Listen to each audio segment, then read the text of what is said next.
I've become kind of well known online for being the hopefully friendly debunker of ancient astronauts, ancient aliens, specifically the work of somebody called Zecharia Sitchin. And people often wonder when they come across me commenting in some way on that material, how in the world did you ever get drawn into this? Again, as a biblical scholar, this isn't where we'd expect to find you.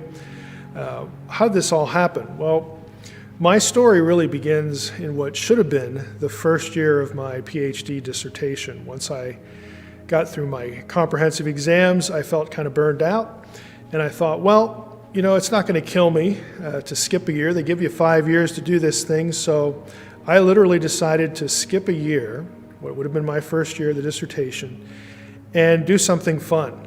So I decided to write a novel.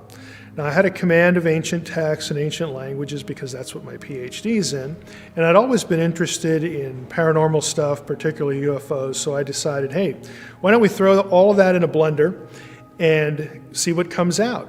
And my angle was, I'm going to write a story where all of the data points of the story are real. Every ancient text is real, every government document's real, everything that a historical character says is real. It's all real, all the data points, but what's fiction is how I connect them, and of course the story and the characters.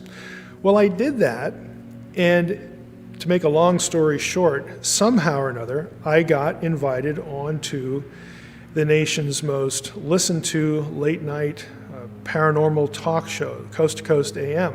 In those days, it was the Art Bell Show. He was the host. And I went on that show with my novel, which is called The Facade, and the rest is sort of history. I got drawn into this world because of this show. It has a huge audience. Hey YouTube world, harvest is plenty. I hope all is well. Thanks for stopping by to check out the video. Please don't forget to like, comment, share, and subscribe to the channel. So today we're going to discuss the aliens and Anunnaki. For those of you who are new to my channel, this is not the first video that I did on UFOs, UAPs, Project Bluebeam, Hitler, all of that stuff, breakaway civilizations.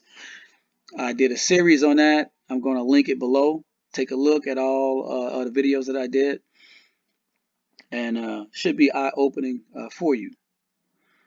So what I've been seeing lately is a lot of people talking about UFOs, UAPs, the coming disclosure. And as I said in my previous videos, that aliens are actually fallen angels. You can go back to my old series that I did and you will see what I mean. But just still want to touch on this a little bit more. Let's start here in the Bible, Genesis chapter 3. And we're going to go to start at verse 4. And the serpent said unto the woman, Ye shall not surely die. For God knoweth, or God doth know, that in that day you eat thereof, then your eyes shall be opened, and ye shall be as gods, knowing good and evil. And that has been the lie that the serpent told the woman in the garden, and he's still trying to fulfill that promise to Adam and Eve, that they could become gods. And he's trying to fulfill that to mankind. And so when it comes to aliens, UAPs, Anunnaki, and all of that type stuff, they say we were seeded by aliens, and the aliens are going to come back. They're going to give mankind some knowledge and allow them to become gods, to attain the Christ consciousness. You're going to hear that over and over and over, whether you're dealing with frequencies, opening up your chakras, raising up your vibration levels, transcendental meditation, or whatever. It's all the same thing.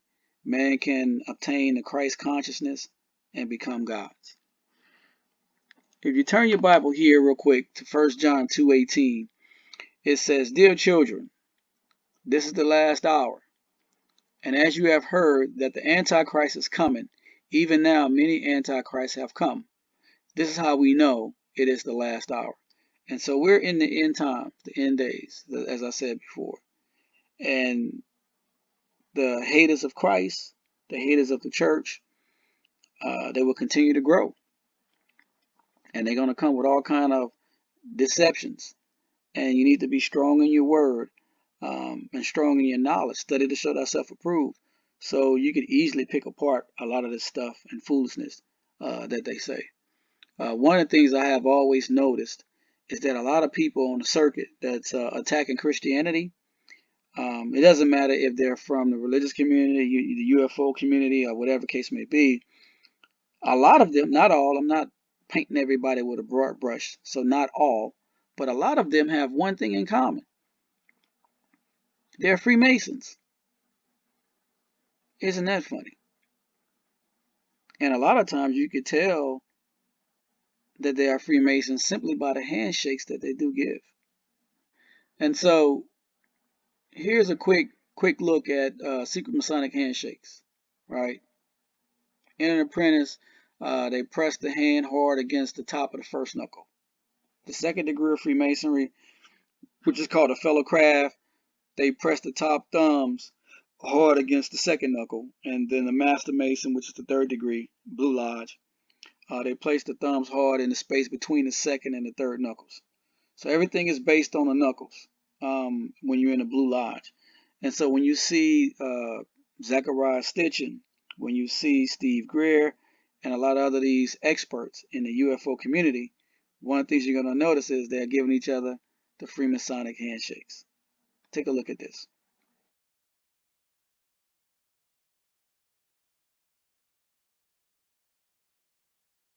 Friends help a lot of other people. In the meantime, both of us have become not only older but also wiser. Exactly. Both of us have become not only older but also wiser. Exactly. Good, nice to meet you. Of all the people, Nice to meet you. of all the people, Nice to meet you. of all the people who, You and thank you very much for that. thank you for sharing Thank that, you. Stephen. Thank Stephen you. Greer. Thank you very much. I appreciate it. Thank you. Thank Stephen you. Greer. Thank you very much. I appreciate it. Thank you. Thank Stephen you. Greer. Thank you very much. I appreciate it. Thank you. This is Dr. Stephen Greer talking about having contact with these other beings. Are higher dimensional beings trying to speak with us right now? Well, I mean, first of all, because I'm very specific. I'm a doctor, so we use very specific language for clarity. What we're doing are involving a specific project, a diplomatic project, using advanced concepts in higher consciousness to communicate with extraterrestrial biological entities from other star systems. There are beings from higher dimensions, celestial, angelic, what have you, which also assists with that at times, but that's very different from an ET civilization that is flesh and blood, 3D, to transverse other dimensions to go from point A to B. So one of the problems with this subject, I wrote a paper in 1995 called ETs and the New Cosmology, and it's the conflation of all things people don't understand, calling them the same thing. So like all things, it's important to be specific. So what we're doing with what's called Close Encounters of the Fifth Kind, and I think some of your viewers may have seen the documentary. You can see it free now on Amazon Prime and Tubi and Hulu and Pluto or wherever, is training people to make contact with these civilizations. And we're using consciousness and higher consciousness because these civilizations have technologies that interface with coherent thought. Now, in the process of doing that, often we will have interactions with beings from other higher dimensions that are not extraterrestrial. But there needs to be an understanding of what we're specifically doing. And this is a global diplomatic initiative between humans and these very advanced civilizations from other star systems. So it is not a project that is aimed at primarily contacting intelligent beings from other higher dimensions, such as celestial, but that happens as a consequence naturally because the universe is an integrated quantum hologram that's conscious. And there you go. So it's interesting, Dr. Stephen Greer, he is one of the leading spokespeople for the modern UFO or UAP phenomenon and explaining and contacting are being contacted by whistleblowers who have information about downed craft, supposedly, or they claim, extraterrestrial beings and those sorts of things, government projects. Dr. Stephen Greer is one of the top people in this field. And so if you're studying this at all, you're going to make a connection with Dr. Stephen Greer. But it's interesting, the reason I've chosen Greer is because Greer seems to be, to my mind, in this current climate we're in and what we have to deal with, he seems to have the most honesty in terms of, or at least his ability to articulate his presuppositional commitments and his worldview as he approaches the discussion about UAPs or UFOs. Those terms are used interchangeably today. Unidentified aerial phenomenon versus unidentified flying objects.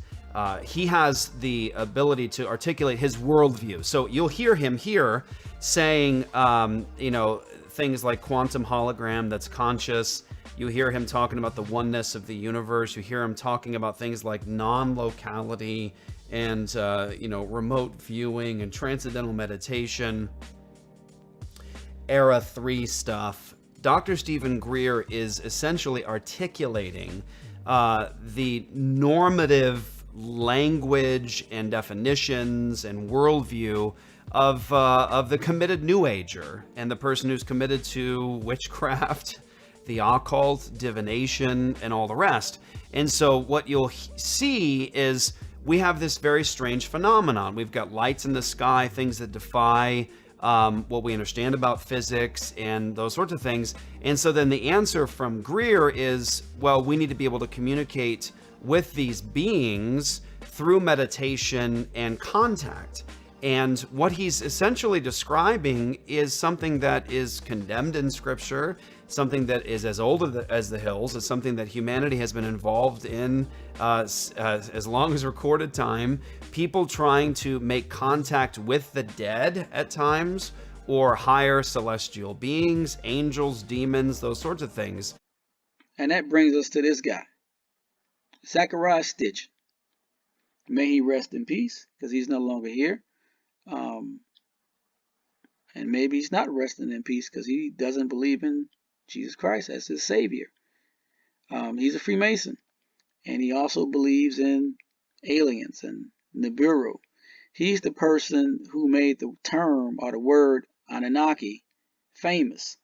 You have many people today that are on YouTube, Instagram, and other social media channels doing interviews, podcasts, that are talking about the Anunnaki and using that term and throwing things around about Gilgamesh and Enlil and Enki and the Emerald Tablet and the Mayat and all of this stuff that I'm very familiar with.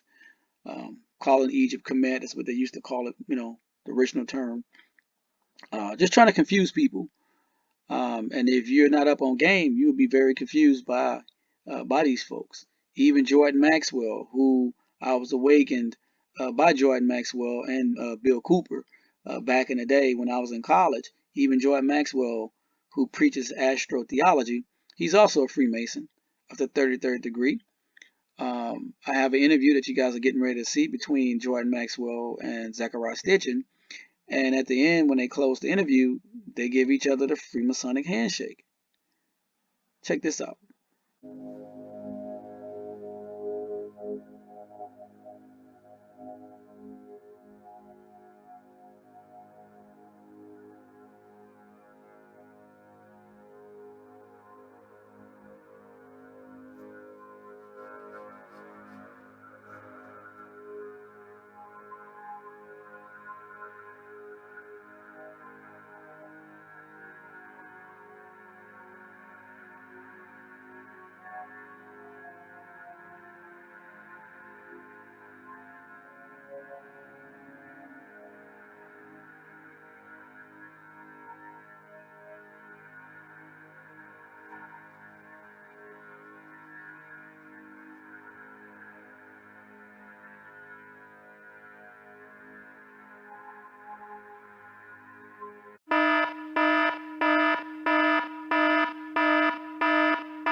you, and I do very much appreciate your time. It's always a pleasure to be interviewed by someone who knows almost as much as I do.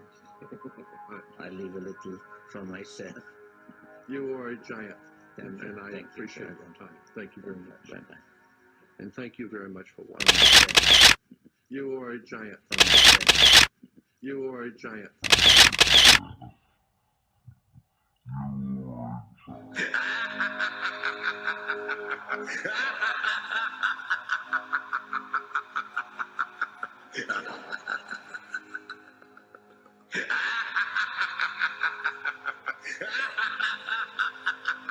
We have to look at Genesis 6 pretty carefully. It's very easy to read that passage against this backdrop. And I think if there is sort of a common denominator, it is the idea of quote-unquote gods or spiritual beings raising up maybe a population or a people group, a group of elites might be the best way to say it, that will somehow be the great civilizers. And in the alien abduction narrative case, you have, again, chosen individuals to bring alien-human hybrids into the world, and that's going to be the thing, the catalyst that takes humanity from where it is now to its ultimate destiny of transcending being human, being something more than human. And in Meyer's case, and in Adamski as well, there would be additional claims of Jesus was one of us. And you bring Jesus into the conversation and, oh, he was one of them. Well, that explains the Bible, doesn't it? That explains why Jesus could do all this amazing stuff. And I don't want to reject them because then I'm rejecting Jesus. Again, throwing him into the conversation that what Jesus was really here to do is to, unfortunately to quote Ben-Hur, okay, to convince us that there is a spark of God in every man. And they are here to help us realize that, to awaken us to our own enlightenment. And either Meyer made this up and picked a really unfortunate name, but again, people who are familiar with ancient texts are going to sort of pull out, or he was met by an entity who took this name, and again, that's very suggestive of something sinister.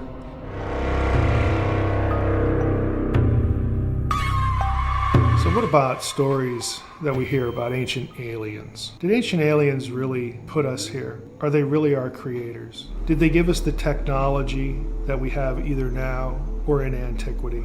Are they really the masters of civilization? Does the Bible or any other ancient text really describe extraterrestrials? Does it really describe beings that lived on and came from other planets using technology to get here? Or is there something else going on? I think, as bizarre as it sounds, Ancient Aliens as a show, and shows like it, it's not the only one, have a huge, vast reach into the pop culture. Millions and millions and millions of people have seen not only just one episode, but actually follow the series. And it's really truth by anomaly. And the Bible gets drawn into that because it's an ancient book. It's not the only one. But if I can step in there and say, look, the people who are telling you these things or giving you these ideas, giving you these theories about human origins, they're lying to you. Zechariah Sitchin, who's no longer living, he's deceased a few years ago, claimed to be an ancient languages expert. He was presented by his publisher and his publicist as a scholar of ancient languages. I don't believe that Zechariah Sitchin could read or translate any ancient language. It was disappointing at first because I thought he might be a kindred spirit. He was not. He's basically making up an alien narrative out of ancient Near Eastern texts, like Enuma Elish or the Gilgamesh epic.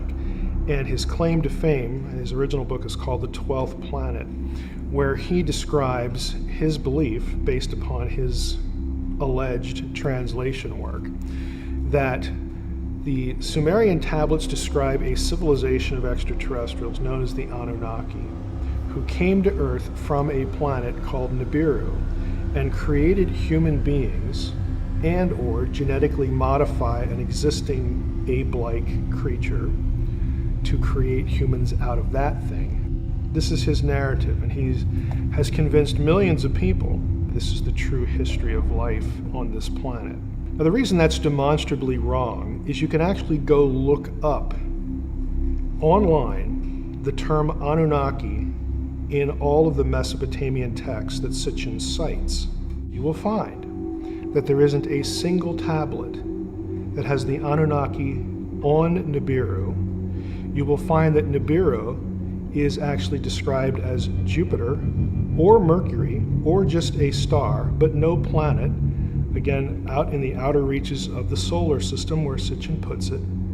You'll never find the Anunnaki riding in a craft anywhere. You won't find all of the core ideas, or any of the core ideas, that Sitchin has for his mythology. So it's not very difficult to show that he's wrong. I've gone on a number of radio shows and basically just put it this way. How easy would it be to show that Mike is wrong? All you need to do is produce one line of one tablet that has one of these specific claims that Sitchin makes in that source, and Mike would have to go away. Mike is still here. And I'm very, again, you might say confronted, but I'm serious about it. I don't like when people are lied to, not just about what's the content of the Bible, but I don't like when they're deceived by the content, some narrative that comes from any other ancient text. Another passage would be Genesis 6, 1 through 4. This is the sons of God, the daughters of men, who produce Nephilim and the giants. Sitchin is quite known for this. He merges together the sons of God with the Nephilim. He treats them as though they're the same character. But Genesis 6 describes spiritual beings assuming flesh. The most traditional reading is cohabiting with human women and producing as offspring Nephilim. I believe, and I'm certainly not the only scholar who would believe this, that the term means giant, because there are other passages that connect to Genesis 6. But the ancient alien theorist loves this passage for some reason because, well, sons of God sounds like an extraterrestrial to them. And they never ask the question about, are angels in the Bible really kind of described as beings that need to perpetuate their species, that need to eat, need to drink, again, have to expel and, hate their jobs or whatever? I mean, is this the way they're really described as something being normative for them? And the answer, of course, is no. But they never really get to that question. And then once you have aliens in Genesis 6, 1 through 4, it's the aliens who create the Nephilim. And some ancient alien theorists will call them giants. Others will say, no, these are the men of renown, and that phrase is used in Genesis 6, 4, the great civilizers of antiquity, the really smart people that civilized the world, or that are responsible for building massive projects like the pyramids or Baalbek. And so this is why on a show like Ancient Aliens, you get a narrative that says, oh, look at this big object. We couldn't figure out how to build that, therefore it must be aliens. This is where it comes from. It comes from this passage, seizing on an extraterrestrial parentage for certain individuals who are called men of renown. Now, I don't, as a biblical scholar, buy into any of that, but it's a very familiar trajectory for anyone who reads a book by Zecharia Sitchin. They're going to get sort of sucked into this world, and they're going to run across this narrative at some point.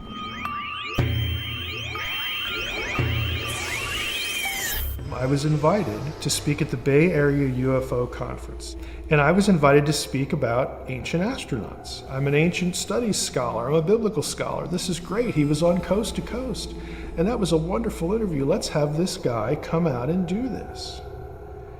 I wasn't vetted at all. In other words, they thought they were getting a believer. I am not, again, an ancient alien believer.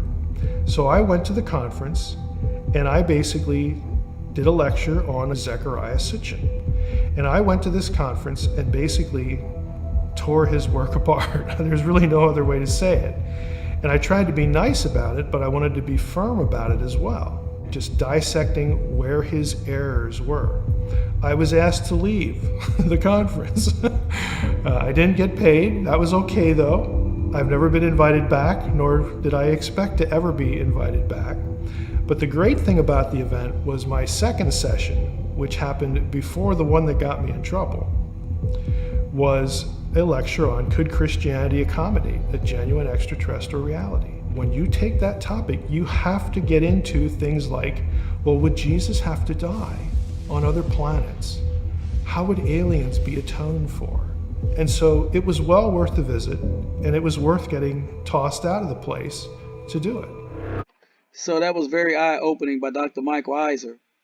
Like I said, he's a brilliant guy. And I'm going to leave you with this. The book of Matthew 24. We're going to start, I guess, verse 3, verse 4, when Jesus was talking with his disciples. And as he sat upon a Mount of Olives, the disciples came unto him privately, saying, Tell us, when shall these things be, and what shall be the sign of thy coming, and of the end of the world? And Jesus answered and said unto them, Take heed that no man deceive you. For many shall come in my name, saying, I am Christ, and shall deceive many. And so what he's saying here is, don't let anybody deceive you, because there are many deceivers out in the world.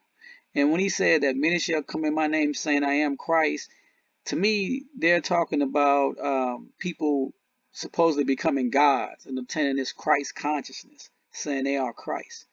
There's only one Christ, Jesus Christ, the Messiah, the Redeemer, the Savior, the one who created everything in the world, as the book of Colossians said. So there's only one Christ, not many. Don't let any man deceive you. And definitely don't let any man deceive you about this alien, UFO, Anunnaki stuff. Yes, the technology does exist. Yes, there are breakaway civilizations in Antarctica that's about to be revealed. Yes, there's a whole bunch of technology that has been hidden from us, and it's going to make us go, wow, when we see it. But do know that these aliens that they say are fallen angels and demons. I love you guys. Until next time, take care, and God bless to you and your family. What do you think about aliens? I don't think there are any. At one time, I thought that there were, simply based upon documents that I'd seen while I was attached to the intelligence briefing team, Commander-in-Chief of the Pacific Fleet. At that time, and even for many years afterwards, I did not believe that the government would use me in that way. I had devoted my whole life to government service. I had been in the Air Force, I was in the Navy, I was a river patrol boat captain in Vietnam. I had proved myself. I had combat ribbons with the V for Valor. There was no doubt of my loyalty to my country. And maybe that's why it was so easy to use me, because I wouldn't doubt that what I saw was real. But over the years, I've done a lot of research. What I've discovered is there's no proof existing anywhere that extraterrestrials are real, or that have ever visited this planet, or that they exist anywhere in the universe. There is not one shred of evidence anywhere. There is lots of evidence, tons of it in fact, that there are a group of people collectively known as the Illuminati who want us to believe in some extraterrestrial threat from space so that they can cause a world government, bringing together of all the people to resist that external threat.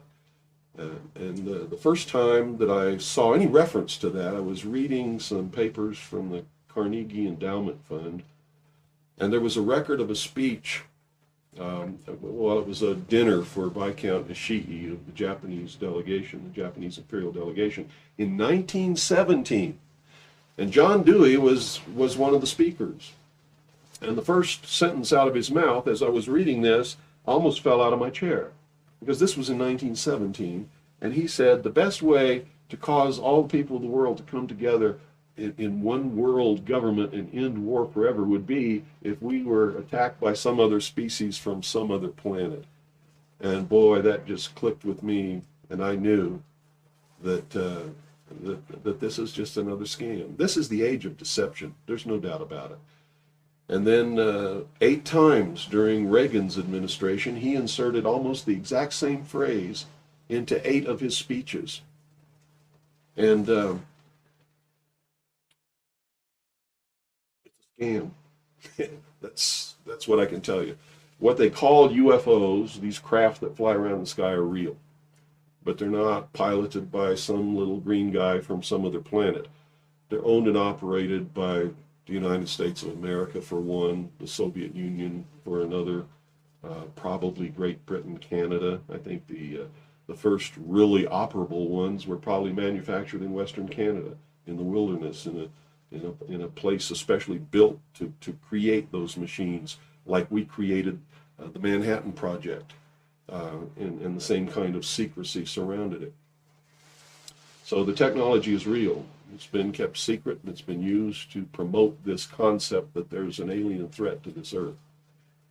The cattle mutilations I've discovered in my research are nothing more than what's left after the government does its secret tests on the low-level radiation leakage from its atomic weapons assembly plants and atomic power plants.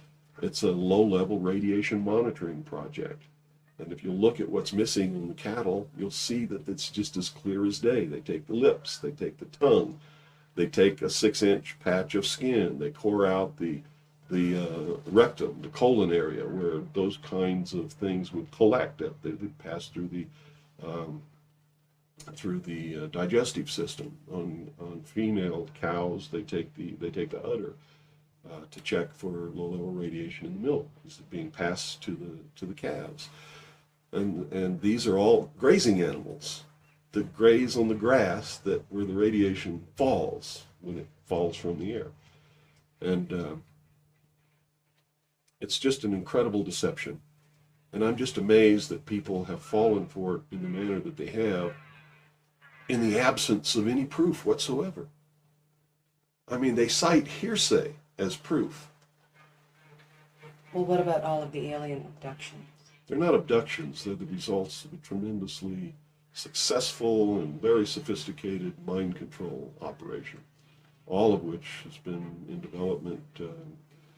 Well, they started working on those kinds of things since before World War II, but they have perfected them. On my website, I have a patent of a machine that can read your brain waves, can recombine them in a computer and send them back to you and make you think things happened that never happened. I mean, you can't get a patent for something like that unless it really works. You have to prove it to the patent office. It works. A patent was issued. And this is just one of the things that snuck by them that hasn't, because when people invent things like this, they're sucked up by the government immediately, and then they're put behind the veil of national security and classified, and then nobody knows about them. But every once in a while, something sneaks by them. And when you do these searches in the patent office and the trademark office and in the copyright office, you come up with some real gems once in a while, and that was one. Also, the congressional investigations into the intelligence community has revealed the existence of these programs, and there's no secret about it. It's documented. Project Artichoke, Project MK Ultra, MK Naomi. I could go on and on and on all day long. And if you had the time in your movie, we could lay out all the documentation, which is official government documentation, and prove beyond any shadow of a doubt that it's true. But that's what it is. It's not extraterrestrials coming down. The human body cannot pass through walls or roofs, or through windows that are closed. This is all the product of the imagination and people's willingness to believe something because they want it to be true. I don't know why they would want it to be true. You see, because if it were true, these are not friendly aliens. They're doing some terrible things to people. If I were to kidnap somebody, pass them up through the roof, and take them somewhere, and perform operations on them, and take samples of semen and ova from their reproductive organs, and plant thoughts in their mind, and all this kind of stuff, and then bring them back, guess where I'd be right now? Be in prison. That's kidnapping. It's criminal. It's a terrible thing. So there's a morbid sense about all this too, as if people want to be hurt for some reason. I don't understand that. That certainly is something that that somebody needs to look at. Why do people feel that this needs to be real? What in them says, I want to be abducted and abused and kidnapped and raped and all of this stuff against my will? Because they seem to take some kind of satisfaction that this is happening. And nobody's talking about the fact that this is a terrible thing to happen. If I were to do that to you, you wouldn't be too happy, would you? But somehow it's okay if an alien does it? I don't think so. It's all bullshit. It's a lie. And that's